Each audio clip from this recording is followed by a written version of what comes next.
Hi, this is LeMaster. Welcome to my Common Sense Living podcast, where I'll add common sense and value to your life.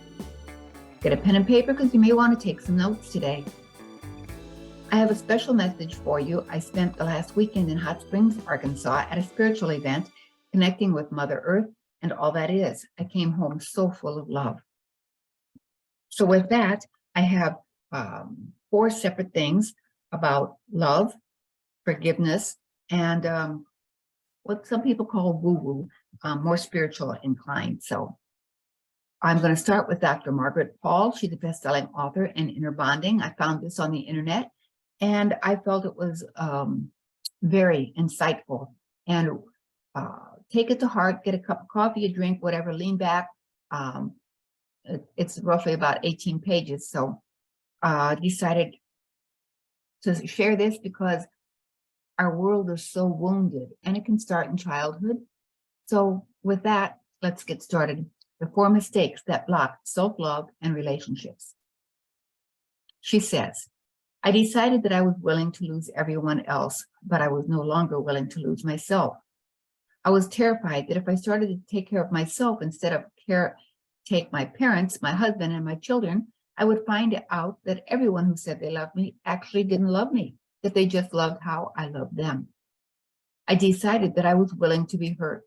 I had spent my whole life protecting against the pain of rejection. The result was that I was ill and so very lonely. I didn't feel connected with the people I loved because I was so disconnected from myself and my higher self. I knew that I had often been very hurt and that I didn't die or go crazy from it. So I figured that I could handle being hurt rather than continue to protect against it with my judgmental and caretaking, controlling behaviors. Everything I was afraid of happened. My 30-year marriage ended, my children were mad at me, and my parents disowned me. It was the hardest time of my life, but I got me back. I got my health and my creativity back. I felt joy for perhaps the very first time in my life, even with all the challenges I was facing. My creativity soared, and I was able to achieve at will divine connection, something I had yearned for for many years. My inner bonding work with my clients took off, and I've been able to manifest so much more than ever before. I invite you to take a moment now and connect within. Perhaps you've accomplished what you believed would bring you happiness and fulfillment, but you still feel a sense of inner aloneness and emptiness. Maybe you've had a hard time finding a loving relationship or sustaining a loving relationship. Perhaps you have serial relationships, or you isolate, or you are in an unfulfilling relationship. Maybe you've even been trying to connect with yourself, others, and your higher guidance, but you still don't know how to create an inner spiritual and relationship connection. Perhaps you've tried everything, but still suffer from anxiety, depression, guilt, shame, anger, jealousy, or envy. Maybe parenting has become a burden rather than a joy, or you feel stuck in how to help your children become personally responsible. Perhaps your health is challenging for you, and no matter what you try, you can't seem to have enough energy to do what you want to do. Maybe you can't find your passion and sense of purpose.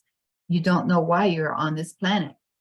In this book, you'll discover that much of the pain you're experiencing within yourself and in your relationships comes directly from those 4 mistakes that block self-love and relationships.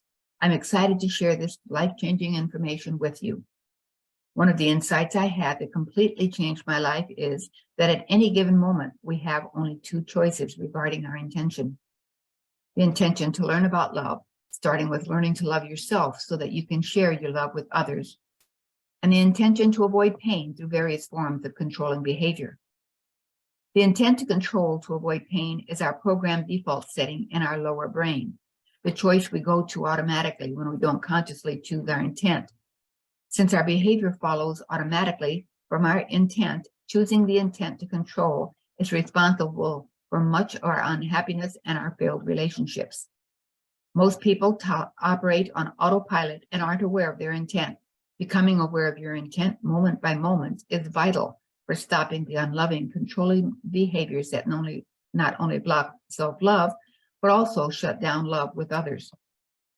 Our choice of intent determines which part of us is in charge at any given moment. Our ego-wounded self, the part of us that got programmed with many fears, and false, self-limiting beliefs is devoted to controlling as a misguided way to try to feel safe.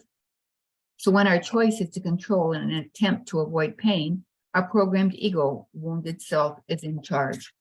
This part of us can be many different ages, depending on when we absorbed a false belief or when we learned to turn a particular addictive, controlling behavior to avoid pain. For example, if you learned to try to get your way when you were 2 years old by having temper tantrums, then you are unleashing your anger on others. You might be operating from a 2-year-old part of you. If you learned to overeat or eat junk food when you were 8 years old, then when you're turning to your food stuff, when you're turning to food to stuff down your feelings, your 8-year-old wounded self is in charge. The problem with operating from your child or adolescent wounded self is that you're coming from fear rather than from love. You're closed rather than opening to learning.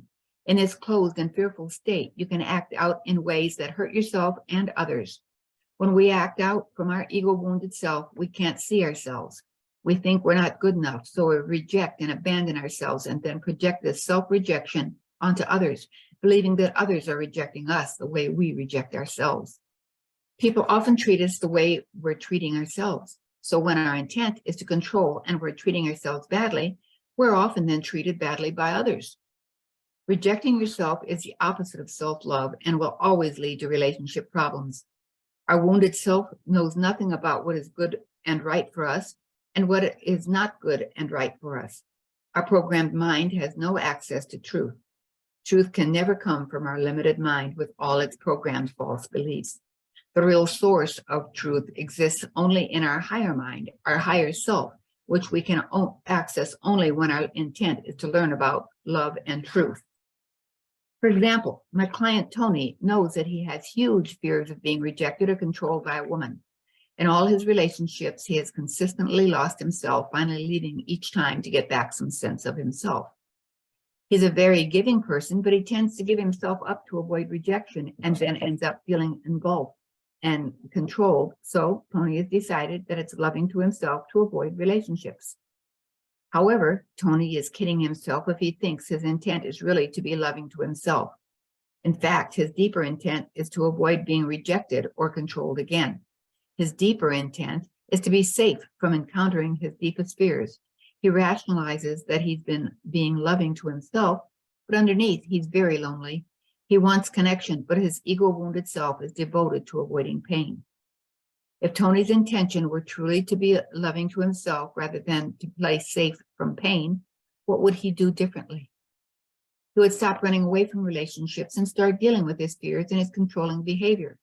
He would make learning how to love himself more important than whether or not he gets rejected, so that he can stop giving himself up and stop trying to control to avoid rejection.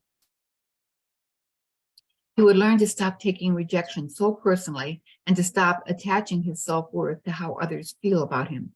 He would practice accepting that when a woman rejects him, it's because of her own fears rather than because there's something wrong with him. He would take on the responsibility of defining his own worth rather than to control getting others to do this for him. In the meantime, here's a couple of other examples of how tricky the wounded self can be about intent. Caroline spends a lot of time in her office with her piles of magazines, newspaper clippings, and bills. She never really gets caught up. She tells herself that she's being loving to herself by taking the time she needs to be in her office. But what's really happening is that she has a huge fear of being controlled by her husband. Her office time is really a way of withdrawing rather than dealing with her fear. When anyone confronts her with her behavior, she gets very defensive, just like a practicing alcoholic does when confronted. Caroline wants to believe she's being loving to herself when in reality, her intent is to avoid any responsibility for healing her fear of engulfment. Greg works at home as a freelance writer. He spends a lot of time watching TV and playing on the internet. While bills, chores, and work pile up, he tells himself that TV and the internet are the ways he rewards himself for hard work, that he is being loving to himself when he relaxes in these ways. But what is really happening is that Greg is using these activities addictively as ways to avoid his fears of failure and his feelings of loneliness. Consciously, he believes being loving to himself when in reality his intent is to avoid confronting his fears. Becoming aware of your intent to avoid pain with your controlling behavior is what gives you the choice to learn to be loving to yourself and with others. The first step to accomplishing this is to ask today the 2 questions above about what is really loving to you. Are you aware of your self-judgments? Are you aware of how often you judge yourself as bad, wrong, or inadequate? Are you aware of how you end up feeling as a result of your self-judgments? Do you ever say things to yourself such as, I'm not good enough? I'm such a jerk. How could I have said that? I'm a loser. I'll never get anywhere. I'm so stupid. I should have learned this by now. I don't fit in. I don't belong. I'll never be good enough. I never do it right. I'm permanently emotionally damaged. I'll never be okay. No one could love me. I'm not lovable. Judging yourself is one of the major causes of fear, anger, anxiety, depression, guilt, and shame. Yet most people don't realize that these painful feelings are the result of their own thoughts and self-judgments. Most of the time, when I ask an anxious client why they're feeling anxious, they tell me it's because something has happened to them. They usually believe that an event or a person caused their anxiety. Yet when I ask them what they're thinking that might be causing their anxiety, they tell me a self-judgment such as, I'll never get this right. Or they're projecting their own judgment onto me and telling themselves, Margaret doesn't like me, or Margaret is getting impatient with me. When they judge themselves or make up that I'm judging them, they get anxious. There's nothing actually happening that's causing their anxiety other than their own thoughts. Pointing out to them that they're causing their anxiety with their self-judgments doesn't necessarily stop them from judging themselves. This is because self-judgment is often an addiction. An addiction is a habitual behavior that is intended to protect against pain. What's the pain that self-judgment is intended to avoid? For most people, the hope of self-judgment is to protect against others' anger and rejection, and also against the possibility of failure. Most of us are taught from the time we're very little that we cause other people to feel and behave the way they do. We're taught by our parents, teachers, and other caregivers that we cause others to feel angry, hurt, or rejected, and that we're in control of whether others are loving and accepting. I was taught that I was the cause of my mother's anger. Because I was taught that her anger was my fault, I grew up believing that I was in control of others' feelings and reactions. I believed that my behavior caused my parents' feelings and reactions, and if only I could do things right, they would love me. You might falsely believe that if I judge myself, then others won't judge me or reject me. I can be safe from others' judgment by judging myself first. Or if I judge myself, I can motivate myself to do things right and succeed. Then I'll feel safe and be loved and accepted by others. However, just as the child does far better in school with encouragement than with criticism, so do we as adults. Criticism tends to scare and immobilize us. Instead of motivating us, it often creates so much anxiety that we freeze and become unable to take appropriate action for ourselves. More self-judgment follows the lack of action, which results in more anxiety and immobilization until we create a situation where we're completely stuck and miserable. Have you ever had this experience? Many people have an addiction to self-judgment, and addictions are always challenging to resolve. However, there's a powerful way out of this addiction and other addictions. The addiction of judging yourself, as with other addictions, is a way of avoiding feeling your feelings. Most of us had parents or other caregivers who role modeled many ways of numbing or avoiding their feelings, such as using food, alcohol, TV, excessive work, anger, blame, or compliance. Unfortunately, we're not taught that our feelings have vital information for us, that we can lose our way in life when we don't learn about what our feelings are telling us.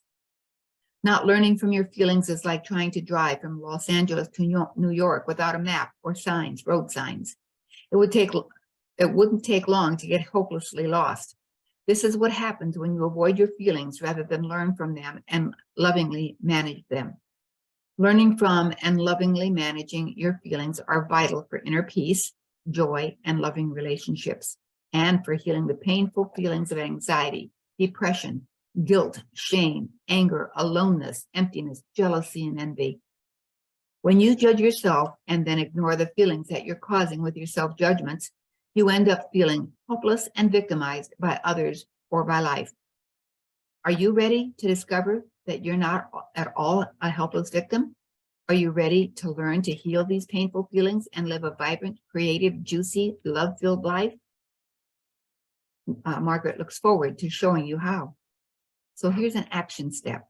Today, start noticing your self-judgments. Every time you think or say self-judgment, take a pause. Then pay attention to how that thought about yourself makes you feel. You'll find that simply becoming aware of how you're treating yourself is a life-changing. Love, we need it from the moment we're born. We might survive, but we don't thrive without an abundance of love.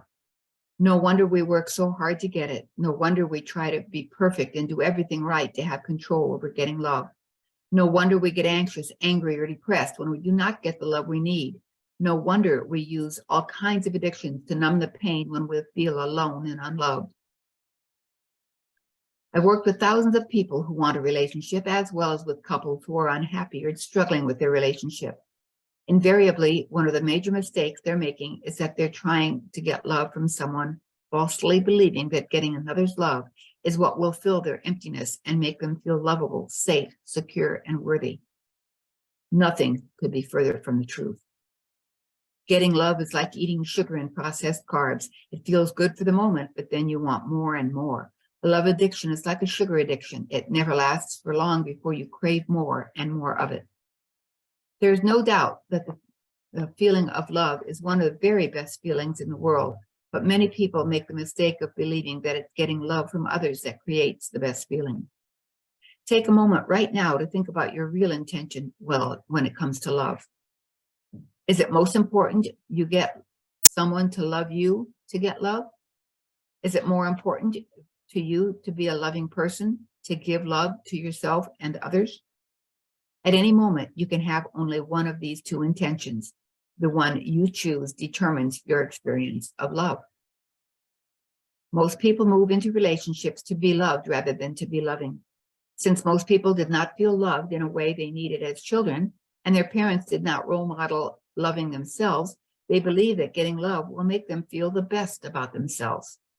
They go about looking for someone who they think sees and values them instead of learning how to see and value themselves. Not valuing themselves, they believe that the only way they will feel worthy and lovable is when someone they value loves them. The problem is that since we come together at our common level of woundedness, which is our common level of self-abandonment, the partner you pick is also looking to get love. At the beginning, you each give each other what you believe the other wants in order to get the love you are seeking. Since both of you are in a relationship to get love, you both want control over getting that love. Eventually, you both might feel very disappointed that your control tactics, giving gifts, giving yourself up, giving compliments, acting superior, getting judgmental, being demanding or angry, and so on, aren't working. You might decide that you chose the wrong partner and move on, or you try harder to control, convincing, explaining, debating, arguing, taking things out, and so on. But as long as you each are not first giving love to yourself, you'll continue to be disappointed and feel unloved. Getting love doesn't hold a candle to the joyous experience of sharing love, but you can't share love unless you're full of love. When you're making the mistakes of judging yourself and then ignoring your feelings, you're abandoning yourself rather than loving yourself. You have no love to share when you're abandoning yourself. As you already know, abandoning yourself by judging yourself and ignoring your feelings leads to anxiety, depression, and inner emptiness, the opposite of being filled up with love. When we were little, we needed our parents or other caregivers to be our source of love. We were too young to access the love we needed by ourselves. Our parents were like gods to us. They were our source of life and love. As we grew older, we were supposed to shift our focus from getting love from our parents to receiving love from our higher source. Yet, because most of our parents didn't know how to do this for themselves, they were not able to adequately role model this for us. So many of us never learned to access the source of infinite love that is always available to us. As adults, most people are stuck in patterns of trying to get love and avoid pain. You try to get love by giving yourself up to others, hoping they will give you the love you need. Are you giving to get, giving with an agenda to get love? Do you try to get others to love you through intimidation and guilt? Do you get angry, manipulative, blaming, or resistant to try to get others to give themselves up and give you what they want? And give them what you want? Do you shut down and numb out with food, alcohol, drugs, TV, gambling, sex, work, and so on to avoid the pain of loneliness and aloneness?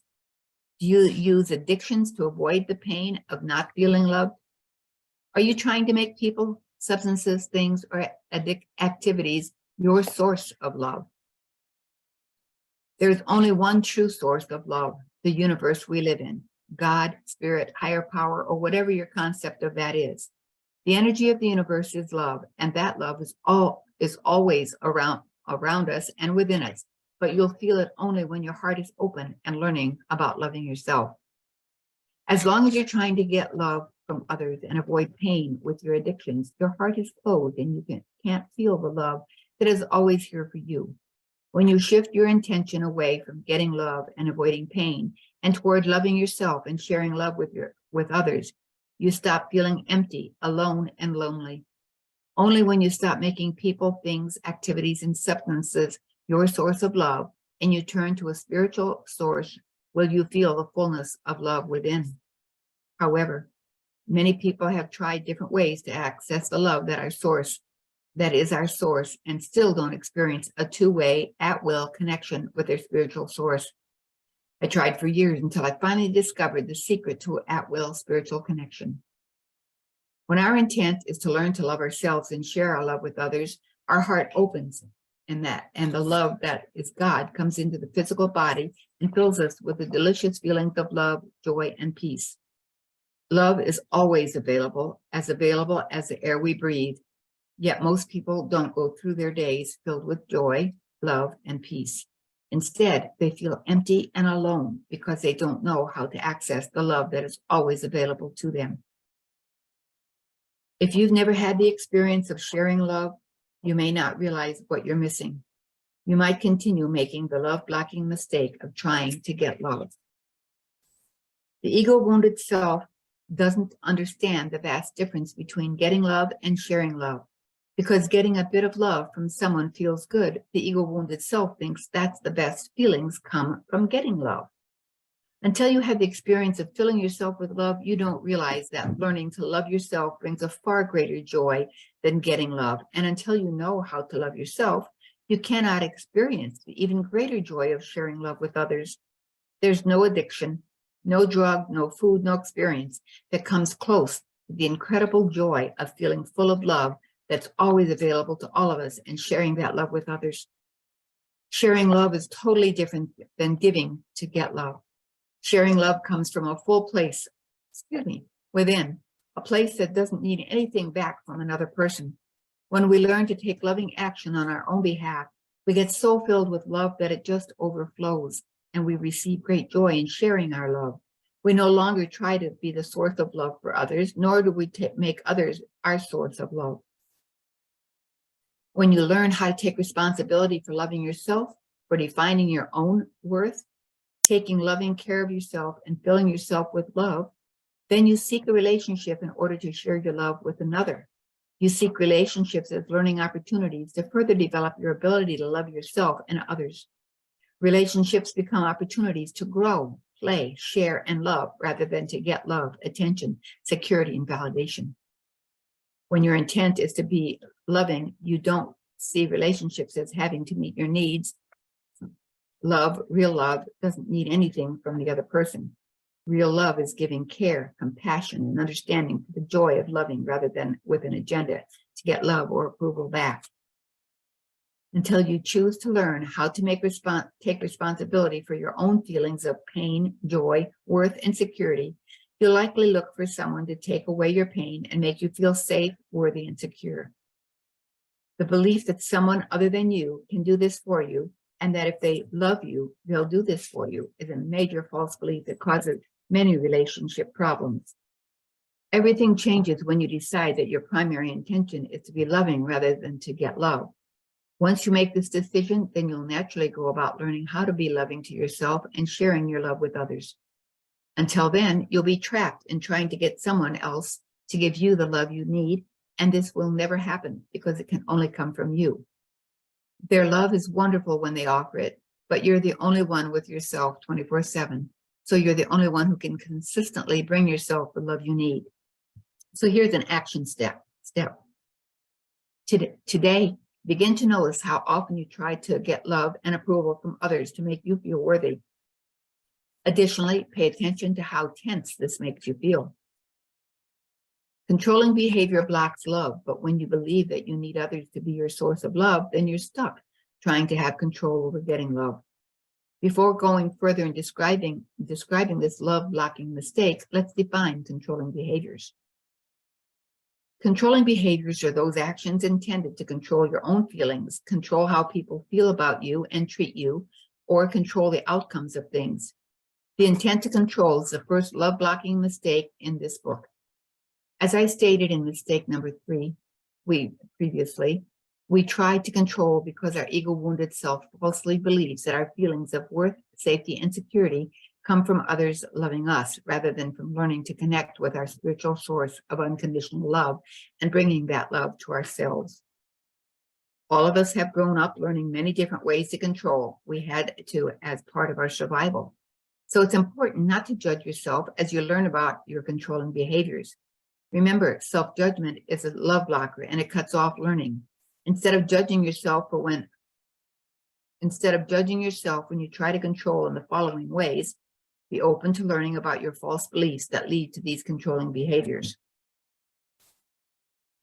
Anger, blaming, judging, criticizing, any form of attack or violence, dishonesty, lying, denial, defending, explaining to get someone to change, compliance, caretaking, being overly nice, giving yourself up and sacrificing yourself, withdrawal of love to punish the other person, shutting another out with various addictions, resistance, not being controlled is more important than being loving to yourself or others.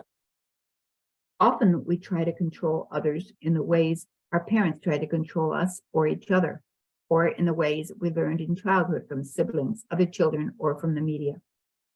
Perhaps you grew up in a family that used anger and criticism as forms of control, and this became the role modeling for you for what you do now. Perhaps you picked up on anger very early and had temper tantrums, and you're still using anger as your primary form of control. If anger and criticism were used in your family, you might have learned to respond to it with compliance, being a good girl or boy. You might have learned to put aside your own feelings and needs to go along with what others wanted in the hopes of controlling their feelings and actions towards you. You might use caretaking as your primary form of control. Or you might have decided to go in the opposite direction and you resist others' attempts to control you. You might have decided that having control over not being controlled is what's really important. If you struggle with procrastination, you might want to consider that resistance has become a major form of control for you. Perhaps you decided as a child to just withdraw and shut out others' attempts to control you. As an adolescent, you might have also decided to try to control your own feelings through addictions such as food, alcohol, drugs, work, TV, video games, gambling, spending, sex, porn, and so on. Finally, you might have decided that avoiding your feelings by staying in your head instead of your heart is a way to feel safe from pain. If anger and criticism were used in your family, you might have learned to respond to it with compliance, being a good girl or boy. You might have learned to put aside your own feelings and needs to go along with what others wanted in the hopes of controlling their feelings and actions towards you. You might also use caretaking as your primary form of control. Or you might have decided to go in the opposite direction and you resist others' attempts to control you. You might have decided that having control over not being controlled is what's really important. If you struggle with procrastination, you might want to consider that resistance has become a major form of control for you. Perhaps you decided as a child to just withdraw and shut out others' attempts to control you. As an adolescent, you might have decided to try to control your own feelings through addictions such as food, alcohol, drugs, work, TV, video games, gambling, spending, sex, porn, and so on. Finally, you might have decided that avoiding your feelings by staying in your head instead of your heart is a way to feel safe from pain. The abandonment of your own feelings, which is a lack of love for yourself, results in inner emptiness. Your emptiness becomes like a vacuum on others' energy, pulling on others to give you the love you need to fill your inner emptiness. Most people choose a combination of the above ways to try controlling. For example, you might be a caretaker in the hopes of getting people to love and approve of you, and then you might turn to anger when that doesn't happen. You might find yourself giving in to what people want to a certain extent and then retreating or resisting their attempts to control you. You might find yourself being furious at someone's attempts to control you, but then giving in anyway to avoid them being upset with you. Or perhaps you're a mellow person until you drink and then you unleash your rage, or vice versa. You're nice only when you drink, and you're a rageaholic the rest of the time. Or on the surface, you might be a nice and giving person, but your niceness has an agenda attached, which is to get others' love, attention, and approval. Through physical appearance, accomplishments, niceness, compliments, cuteness, being funny, threats, anger, irritation, and blame, people try to manipulate others into giving them the love, attention, and approval they need. Sometimes this works for the moment, but like food or sex, it's only for the moment. Making others responsible for your sense of worth by trying to feel filled and validated through others' love and approval is an exhausting way to live. But do you know how to define your own worth? Sometimes people try to get filled by giving what they believe is love. The problem here is that unless you first bring love into yourself and then sharing your love from a full place within, giving becomes just another manipulation to get love. This is caretaking, giving to get. Any giving with an agenda attached has nothing to do with love. Love is that which is given freely with no agenda attached. I can tell you from my own experience, since this was my major addiction, that caretaking, giving to get love, doesn't lead to feeling filled up with love, peace, and joy. Rather, it leads to feeling drained, used, and resentful, since rarely do others give back the love you hope for. All of these behaviors are intended to protect you from some form of pain, the pain of rejection, engulfment, failure, as well as the pain of helplessness over others and outcomes. Helplessness over others is a very hard feeling to feel, and most people will do anything to avoid this feeling. Learning to manage your painful feelings is essential to letting go of your love-blocking, controlling behaviors. While controlling behaviors are meant to avoid pain, these very behaviors that as adults we are causing most of our pain, as well as our failed relationships. Anger feels terrible in the body, as does compliance. Being stuck in procrastination or withdrawal also feels awful, as does the emptiness of staying in your head instead of your heart. All these behaviors result in feeling alone inside because they're all ways to abandon yourself. Controlling behavior is unloving to yourself or to others. It not only hurts your soul, but also destroys the love in relationships. We've all heard that you can't love others until you love yourself, and this is very true. But how do you love yourself? What does it mean to truly love yourself? All of us are controlling in one way or another, yet many people aren't aware aware of what it is they're trying to control in the relationships. I found that there are two major areas in which we might try to control others: their behaviors and their feelings. Sometimes we try to control what people do, and other times we may try to control how they feel about us and react to us. Let's take the example of Jeff and Pam. Jeff tends to focus on what Pam does, how she spends her time and who she spends it with, how much money she spends, how well she keeps the house, and how she looks. When Pam doesn't behave in the way Jeff thinks she should, he becomes angry, judgmental, and withdrawn. In Jeff's mind, he will feel loved and safe when Pam behaves the way he wants her to behave, and he feels justified in attempting to control her when she's out of line. Love for Jeff means someone doing what he wants, and he wants control over this. Pam, on the other hand, tends to focus on Jeff's reactions to her. Pam wants control over Jeff being warm, accepting, and understanding. When Jeff is judgmental and withdrawn, Pam feels unsafe and tries to control Jeff with her niceness and caretaking. Pam gives herself up and tries to do what Jeff wants in order to control his feelings about her and his reactions toward her. Eventually, when Jeff does not give her the acceptance she desires, she gets angry, but niceness and caretaking are her first lines of control. Love for Pam means someone being accepting of her, and she wants control over this. It's easy to see Jeff's controlling behavior. His anger, judgmentalness, and withdrawal are quite obvious. It's harder to see that Pam is actually just as controlling as Jeff, not about what he does, but about how he feels about her. Jeff's forms of control are overt, while Pam's are often more covert, until she gets angry. Because Pam's niceness and caretaking are covert, it looks like Jeff is more controlling. Yet both Jeff and Pam are equally operating from the love-blocking intent to control. Since most people hate being controlled, many people will covertly resist whatever it is the other person is wanting. For example, Pam may consistently be late because she knows it really bugs Jeff, and it becomes her way of not being completely controlled by him and punishing him for trying to control her. Jeff may act accepting, yet his energy is anything but accepting. Not wanting to be controlled by Pam, he may refuse to give her the acceptance she's seeking. It can become a crazy-making interaction when Jeff acts like he's giving Pam what she wants, yet energetically Pam still feels judged. Relationship problems can seem to be quite tangled and hopeless when the intent to control each other's behavior or feelings while resisting being controlled. Yet the moment loving oneself and one's partner and choosing the intent to learn become more important than controlling and resisting control, relationship problems can be easily resolved. In most relationships, communication problems, lack of love and intimacy, sexual problems, and divorce result from controlling behavior. I hope you can begin to see how controlling behavior blocks love. So another action step. Today, start to notice your own controlling behaviors with others. How do you try to control getting love and avoiding pain?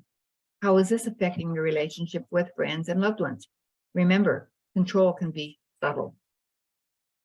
In conclusion, you now have discovered the 4 mistakes that block self-love and relationships and keep you from living the life of love. I want you to live the life you've always wanted. I want you to wake up each morning overflowing with self-love and having loving and connected relationships. That's the promise of inner bonding. So I invite you to take what you've learned in this book to the next level. I know you're busy, and I know I also know that if you've gotten this far, you're ready to take the next step. Millions of people from all over the world have learned the secret you'll learn, and now it's your turn. It doesn't matter what you're looking for, whether you want to cultivate self-love and self-worth, love others in a responsible way, be free from self-judgment and fear. My 3 secrets can help you joyfully love yourself and others. So once again, since that was a long article, it's Dr. Margaret Paul, best-selling author of Inner Bonding, the 4 mistakes that block self-love and relationships.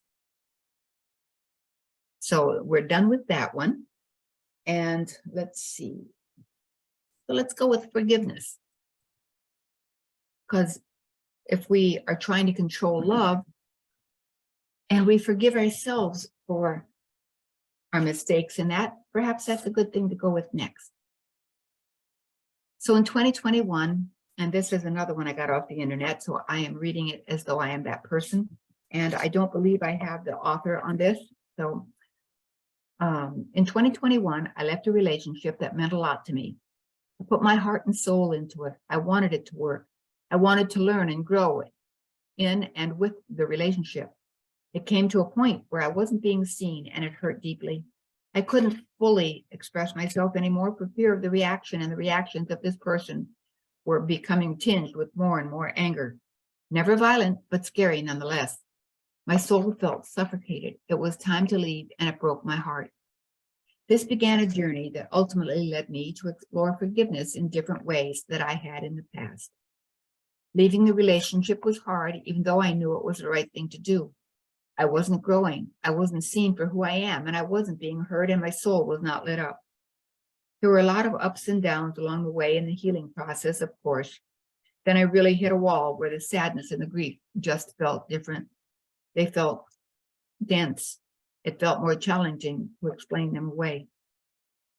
They felt just plain heavy. And what I realized was that I needed to forgive myself. I needed to forgive myself for leaving the relationship. I needed to forgive myself for leaving the cat. I still struggle with this today. I needed to forgive myself for wanting a new life. I needed to forgive myself for wanting my voice and for having been with someone who wasn't encouraging my voice.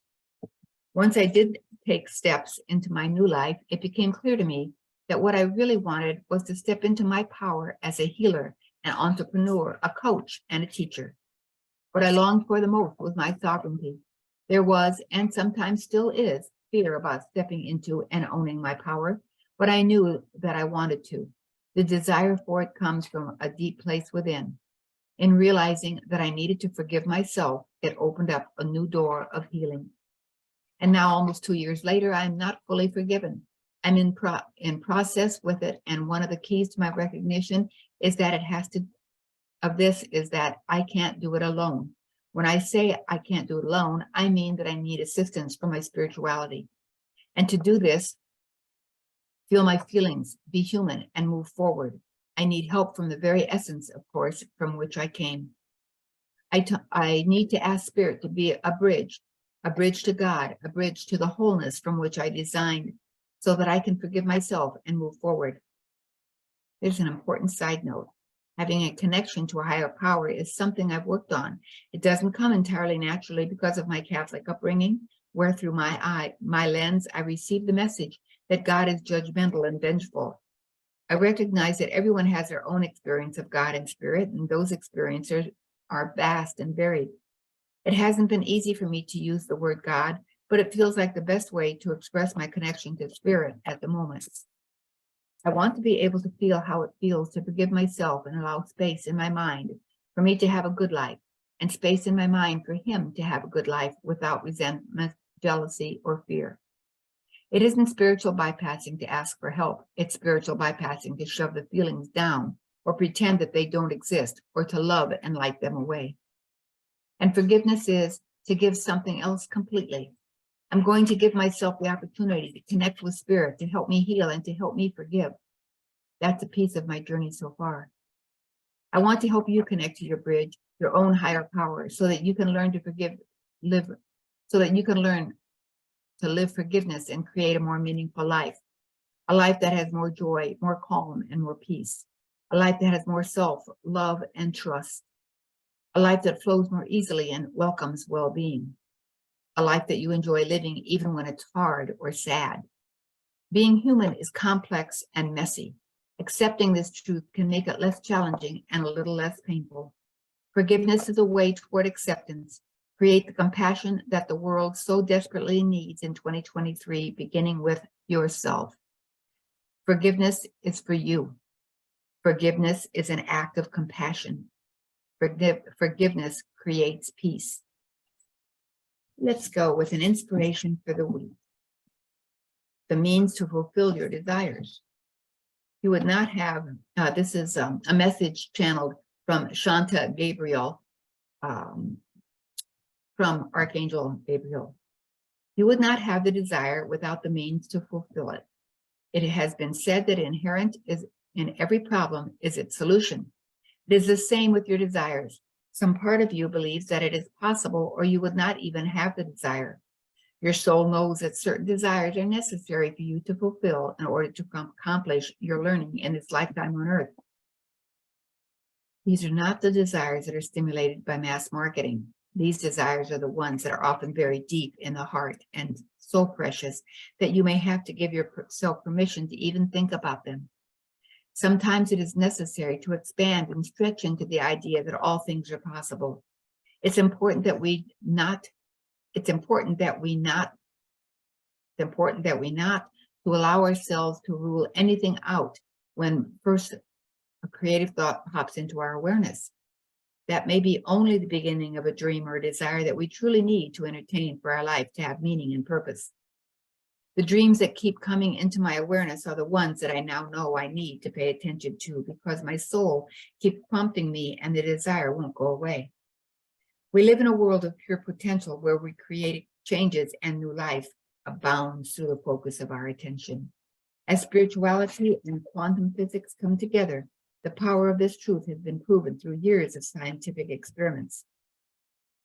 In this new and powerful time of awakening, it feels important that we bring the dreams of our hearts into reality by focusing our intentions on what will most empower us, what gives us passion and brings delight and meaning into our lives. Is it a risk? Always. But to me, it's more of a risk to not follow the intelligence of my heart and the desires of my soul. Divine Presence, thank you for the inspiration from my soul coming in the form of the potent desires of my heart. May I have the discernment to know when a desire is important to focus on and in alignment with my soul's highest reality. May I have the faith to follow through with when I am being inspired by my highest self and focus my attention on the desire that seems to not go away. May I have the fortitude necessary to persevere in respecting the deepest dreams of my heart. May I remember to give thanks in advance for the creative solutions arising that allow me to accomplish my dreams in beautiful ways. And may I return to receive a whole new way that allows me to be a clear channel for the benevolent outcomes available to me from the divine source. Thank you, God. And so it is. So Gabriel Messages, book number 52. You would not have the desire without the means to fulfill it. Remember that. That's so true. Dear one, all things in life are a part of the universal consciousness. This includes the desires of your heart. You have within you all that it takes to fulfill these desires and create the life you want to have. Know that each time you feel a deep longing, this seed of fulfillment is inherent within it. There's a deep reawakening within you, showing you a potential for all that you desire. This reawakening results from your connection to God and the remembrance of the angels who are guiding you always. As you commune more and more with this energy, your life will begin to take on the magical qualities you desire. It begins with letting go. When you know in your heart that all your needs will be abundantly met, you can release the part of you that wants acquisition. You will now be free to discover the true desires in your heart. True desires have qualities that are fulfilled when the desires have been manifested. If the desire is for money, there is a quality that your heart seeks to have fulfilled. A sense of safety, an abundant lifestyle, or perhaps simply freedom from worry.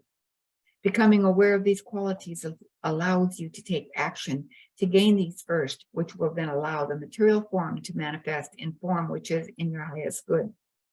The first step after discovering the qualities you seek is to always ask for what you want, making sure you clearly state qualities you are seeking to have.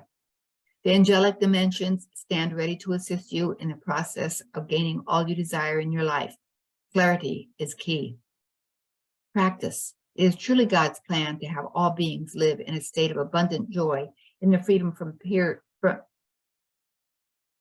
It is truly God's plan to have all beings live in a state of abundant joy and freedom from fears. People living with peace, harmony, and love in the world, as well as within their families. These qualities are not too much to ask for in your prayers because they are the natural state of balance in God's world. Your prayers you offer in order to attain them opens your mind and heart to fulfillment in your personal life. It is also vital to be in the company of like-minded souls who believe that miracles are not only possible, they're also willing to have them manifest in their own lives. It is clear that in some situations in the world, only a miracle of divine proportions can create a solution. With enough people believing miracles are possible, there is no doubt that creative solutions, which are beyond the mind's ability to understand at this time, will occur. Begin now to allow miracles to manifest in your world. Be the first one to ask for divine intervention and to share your belief with others so that all may live in a new level of conscious awareness and abundant joy. Those desires in your heart are there to remind you that miracles happen and God provides you the ways to have all the good you desire in your life. Know that you are blessed and profoundly loved. Call on the divine presence and the angels, then allow the desires of your heart to be fulfilled. Remember, you would not have the desire without the means to fulfill it. And then for the ending, we're going to talk about love and 13 thoughts. So We spoke about love earlier, and let's finish with love. Our lives would be pretty empty without love. I invite you to bring real love into your life this year. We hear some people say they love their cars, or they love their clothes, or they love some kind of materialistic object. What is the real meaning of love? I believe love for your fellow human and life itself. I love you because you are a human being who has feelings, thoughts, and emotions, same as me. You have the same potential for happiness as I do. We can love each other. Through love, we can do powerful things like heal sadness and help one another. Ultimately, love is what makes life worth living. Through friendship, romance, and self-love, the reality is there's always more than enough love to go around. The law of attraction teaches us that you attract what you are. Want more love? Love more. So thoughts on love, these are quotes. This one is Barbara the Andress. Love is a force more formidable than any other. It is invisible, it cannot be seen or measured, yet it is powerful enough to transform you in a moment and offer you more joy than any material possession could. The second one, I can't pronounce his last name, Friedrich Nietzsche, something like that. There's always madness in love, but there's also some reasons in madness. So don't we say sometimes, oh, I'm madly in love. So I think that's what that quote is referring to in that respect. Number 3, Eleanor Roosevelt, one of our president's wives, okay, First Lady. Friendship with oneself is all important because without it, one cannot be friends with anyone else in the world. Starts with you. Number 4, James A. Baldwin. Love takes off masks that we fear we cannot live without and know we cannot live within. John Lennon. There are 2 basic motivating forces, fear and love. When we are afraid, we pull back from life. When we are in love, we open to all that life has to offer with passion, excitement, and acceptance. Number 6 is Lao Tzu. Is that it? TZU? Being deeply loved by someone gives you strength, while loving someone deeply gives you courage. Lucille Ball says, love yourself first and everything else falls into line. You really have to love yourself to get anything done in this world. And Les Brown says, love yourself unconditionally, just as you love those closest to you, despite their faults. And Victor Hugo says, the greatest happiness of life is the conviction that we are loved, loved for ourselves, or rather, loved in spite of ourselves. Rumi says, love is the whole thing. We are only pieces. Oscar Wilde says, to love oneself is the beginning of a lifelong romance. And Gandhi, where there is love, there is life. And Katharine Hepburn, one of our prior actresses, love has nothing to do with what you are expecting to get, only with what you are expecting to give, which is everything. These powerful words speak to the higher love that actually exists within all of us. Take a moment and acknowledge the love that already exists in your life. Remember, there is always more than enough love to go around for everyone. Namaste. So that concludes this episode. I'm so glad you tuned into my Common Sense Living podcast today, and I hope you enjoyed it and learned something new to benefit you and mankind. Please leave a review and share this episode with others and subscribe. You'll find me where podcasts are. And don't forget, we'll be here again next time with another insightful episode of Common Sense Living Podcast. And hardly wait to move. Thank you for tuning in to my Common Sense Living podcast today. I hope you enjoyed it, and I'm sure you learned something new. Please leave a kind review and share this episode with a friend. And be sure to subscribe yourself. You'll find me on iTunes, Spotify, and other platforms.